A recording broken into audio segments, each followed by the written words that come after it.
అమరావతి చట్టబద్ధత బిల్లుకు సంబంధించి దేశంలో అన్ని రాజకీయ పార్టీలు మద్దతు తెలిపాయి. ఇండియా కూటమి పార్టీలు అభ్యంతరం తెలపలేదు.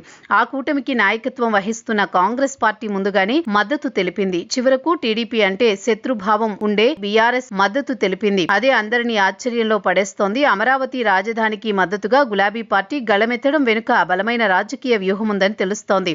తెలంగాణలో అస్తిత్వాన్ని కోల్పోతోన్న ఆ పార్టీ అందివచ్చిన ఏ అవకాశాన్ని జారవిడుచుకోవడం లేదు. అందులో భాగంగానే అవకాశం భావించి అమరావతి రాజధానికి మద్దతు తెలిపినట్లు తెలుస్తోంది. ఇటీవల పార్లమెంటు ఉభయ సభల్లో అమరావతి చట్టబద్ధత బిల్లు ఆమోదం పొందిన సంగతి తెలిసిందే. లోక్సభలో బీఆర్ఎస్ కు ప్రాతినిధ్యం లేదు. రాజ్యసభలో మాత్రం ఆ పార్టీకి ప్రాతినిధ్యం ఉంది.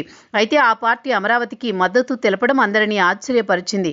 ఇది హఠాత్తుగా తీసుకున్న నిర్ణయం కాదు.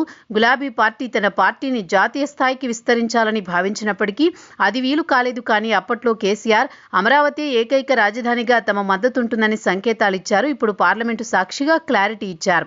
తెలంగాణ రాజకీయ అవసరాల కోసమే గులాబీ పార్టీ అమరావతికి మద్దతు తెలిపిందని విశ్లేషకులు ఉన్నారు.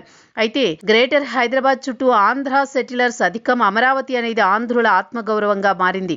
అటువంటి అమరావతిని వ్యతిరేకిస్తే సెటిలర్స్ పార్టీకి వ్యతిరేకమవుతారని కేసీఆర్ కు తెలుసు. అందుకే ఏపీ ప్రజల సెంటిమెంట్ ను గౌరవించడం ద్వారా తెలంగాణలో తమ పట్టు కాపాడుకోవడానికి గులాబీ పార్టీ వ్యూహం రచించింది.